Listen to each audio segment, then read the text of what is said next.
ಇದು ರಸ್ತೆಯೋ ಅಥವಾ ಬಸವ ಕಲ್ಯಾಣ ನಗರಸಭೆ ನಿರ್ಮಿಸಿರೋ ಕೃತಕ ಕೆರೆಯೋ? ಗಾಂಧಿ ಚೌಕ್ನ ಗುರುಭವನದ ಹತ್ತಿರ ಮಳೆ ಬಂದ್ರೆ ಸಾಕು, ರಸ್ತೆ ಮಾಯವಾಗಿ ಸಾಗರವೇ ಸೃಷ್ಟಿಯಾಗತ್ತೆ. ಶಾಲಾ ಮಕ್ಕಳು, ವೃದ್ಧರು ಎಲ್ಲಿಗೆ ಹೋಗ್ಬೇಕು? ವಾಹನ ಸವಾರರು ಜೀವ ಕೈಯಲ್ಲಿ ಹಿಡಿದು ಓಡಾಡಬೇಕಾ?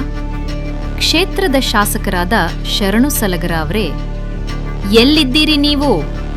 ನಿಮ್ಮ ಕಣ್ಣಿಗೆ ಈ ರಸ್ತೆಗಳ ಕಣ್ಣೀರು ಕಾಣಿಸ್ತಿಲ್ಲವಾ? ಮತ ಕೇಳೋಕೆ ಬರೋ ನಿಮಗೆ ವರ್ಷಗಳಿಂದ ನರಕ ಯಾತನೆ ಅನುಭವಿಸ್ತಿರೋ ಬಸವ ಕಲ್ಯಾಣದ ಜನರ ಕೂಗು ಯಾಕೆ ಕೇಳ್ತಿಲ್ಲ?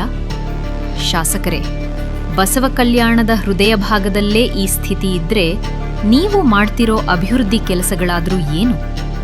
ಅಷ್ಟು ಮಾತ್ರವಲ್ಲ, ಮಾಜಿ ಎಂಎಲ್ಸಿ ವಿಜಯ್ ಸಿಂಗ್ ಅವರ ಗಮನಕ್ಕೆ ತಂದರೂ ಯಾವುದೇ ಪ್ರಯೋಜನವಾಗಿಲ್ಲ. ಇನ್ನು ಬಸವ ಕಲ್ಯಾಣ ನಗರಸಭೆಯ ಅಧಿಕಾರಿಗಳಂತೂ ಕಣ್ಣಿಗೆ ಬಟ್ಟೆ ಕಟ್ಟಿಕೊಂಡು ಕೂತಿದ್ದಾರಾ? ಯಾವ ಅಧಿಕಾರಿ, ಯಾವ ಇಂಜಿನಿಯರ್ ನಿದ್ರಿಸ್ತಿದ್ದೀರಿ ಇಲ್ಲಿ?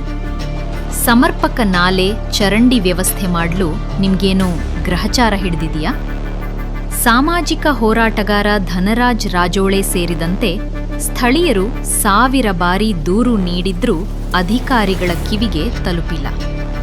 ಮಳೆ ಬಂದಾಗ್ಲೆಲ್ಲ ವಾಹನ ಸವಾರರು ಜಾರಿ ಬಿದ್ದು ಜೀವ ಕಳೆದುಕೊಳ್ಬೇಕಾ?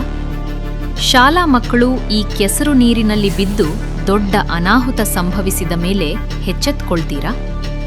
ಇನ್ನಾದ್ರೂ ಈ ನಿದ್ರಾವಸ್ಥೆಯಲ್ಲಿರೋ ನಗರಸಭೆ ಅಧಿಕಾರಿಗಳು ಮತ್ತು ಶಾಸಕ ಶರಣು ಸಲಗರ ಅವರು ತಕ್ಷಣ ಎಚ್ಚೆತ್ತುಕೊಳ್ಳಲಿ. ತಕ್ಷಣವೇ ಸ್ಥಳ ಪರಿಶೀಲನೆ ನಡೆಸಿ ಹಾಳಾಗಿರೋ ಚರಂಡಿಗಳನ್ನು ದುರಸ್ತಿಗೊಳಿಸಿ. ಇಲ್ಲದಿದ್ದರೆ ಬಸವ ಕಲ್ಯಾಣದ ಸಾರ್ವಜನಿಕರು ನಿಮಗ ತಕ್ಕ ಪಾಠ ಕಲಿಸೋ ದಿನ ದೂರವಿಲ್ಲ.